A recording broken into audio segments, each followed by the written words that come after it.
Shalom. Welcome back.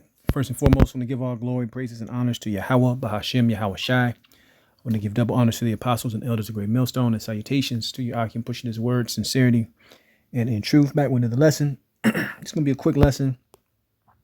All right. Dealing with the notion, man, that we're already dead, man. We're already dead. And I'm saying that based on a certain scripture in the book of Colossians. Okay. And this is the type of mindset that you have to have for longevity. All right. In this knowledge and in this truth, man. Because we talk about sacrifice. We talk about cutting things out.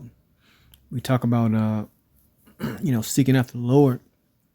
But I'm going to just read the scripture. I'm going to jump it off from there. This is Colossians 3:2. It says, set your affection on things above, not on things on the earth.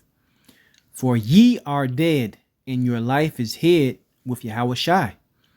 When Yahweh Shai, who is our life, shall appear, then shall ye also appear with him in glory. Right? And that's the master of this understanding. You really have to fall out of love with this current bullshit called life right now, man. You have to fall out of love with it. All right? Because once you understand it and understand what is and what should be, this life, this kingdom has nothing on what Yahweh Bashem Yahweh Shai is promising the elect. All right?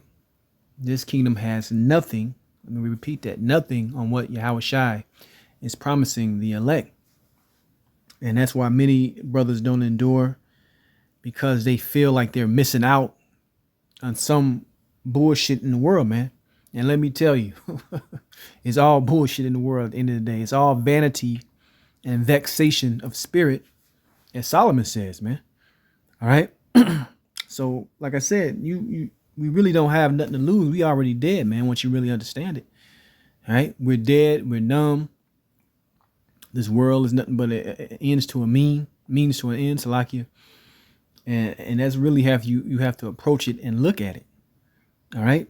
If you're in the knowledge and you have this truth, because people in the world, oh, that's sad. You should be doing this, pursuing that. We know where this thing is headed, and it's written within the scriptures, is written within the prophecy. And that's how we adhere, and that's how we live our life based on. All right. So let's keep going. Let's get this right here. This is 1 John 2:15. Love not the world, neither the things that are in the world. If any man love the world, the love of the Father is not in him.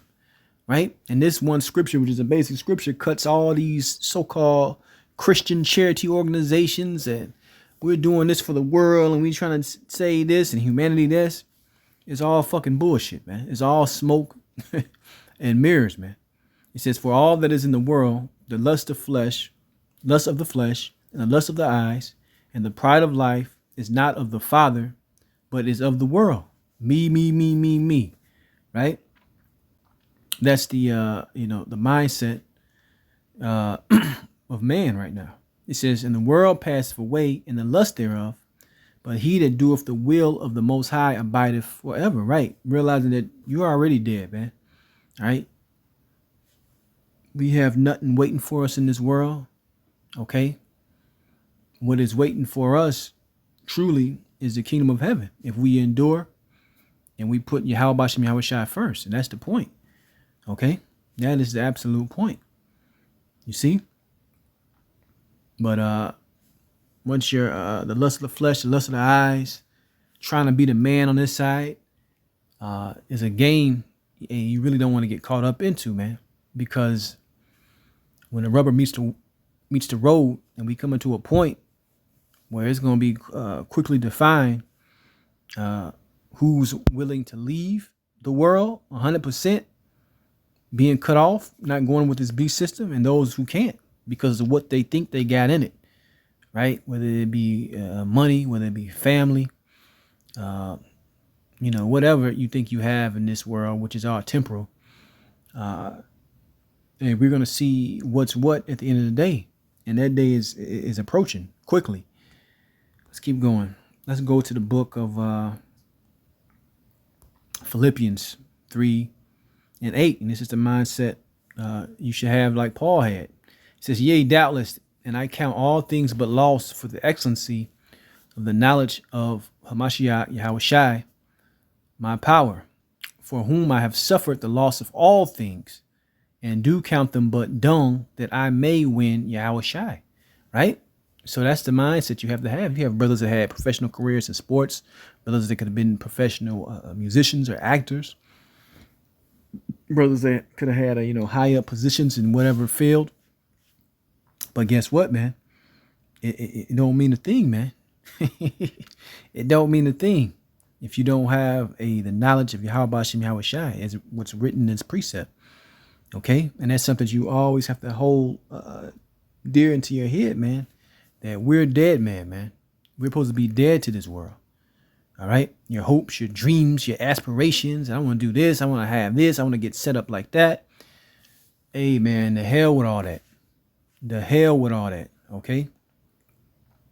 We're working to get our daily bread. We're doing what we need to do, right? We're covering responsibilities, but always in the forefront of our mind is what? The kingdom of heaven, man. The ending of this wicked current rulership. You see? So with that in mind, man, we're dead to the society, man. It ain't who's going to be the next president, who's going to win the next this, who's going to have that. People might take interest in it or look at it, but we're not rooted in those things. Our root should be in Yahushai and his gospel. All right. Let's keep going. Let's get Mark chapter 4, verse. Let's start at 14. It says, the sower soweth the word. Right. And this is a whole parable, but I'm trying to get to the point. It says, and these are they by the wayside, right, where the word is sown. But when they have heard, Satan cometh immediately and taketh away the word that was sown in their hearts. Right. So you got people that hear this word, get this knowledge, and really they were just getting it to be condemned, man. They know they are Israelite, but they're not rooted or grounded, right, in the gospel of Yahushua. So they clearly get pushed out the way.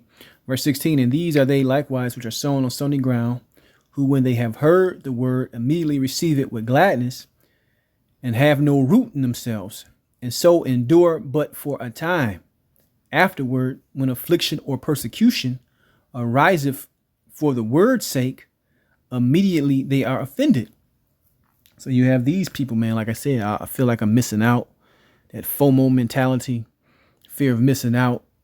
My life is, I don't have a life anymore. I can't, and you can do certain things within the truth, man. Right? This isn't a prison, man. This is the most highest excellent knowledge that there is on the planet.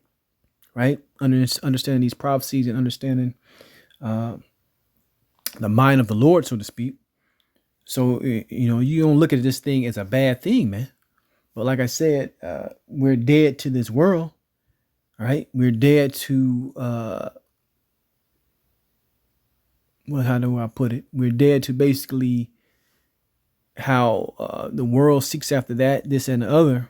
Our mindset is kingdom bound. All right. Not in, how I'm going to retire, my 401k,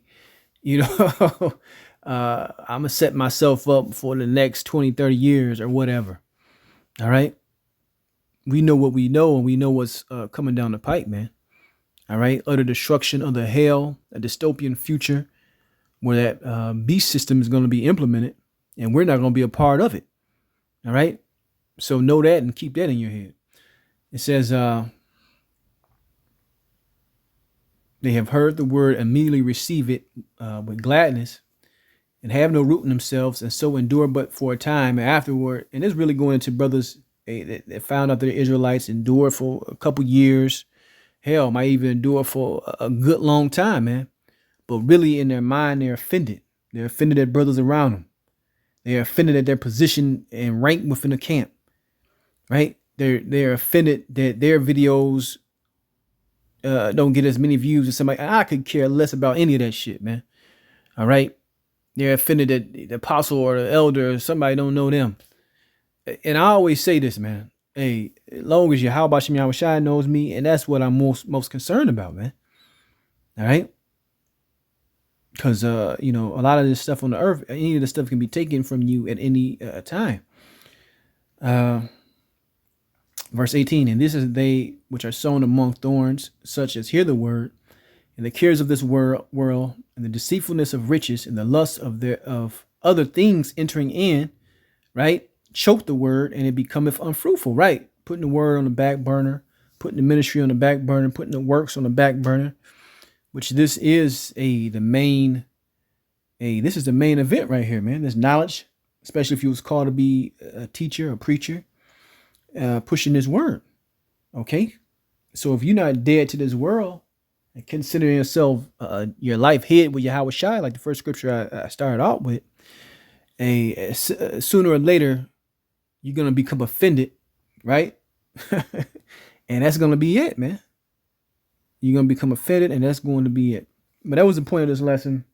It was a little bit all over the place. Hopefully some edification came out. I want to give all glory, praises, and honors to Yahweh, Ba'ashem Yahweh Shai, and shalom the next time.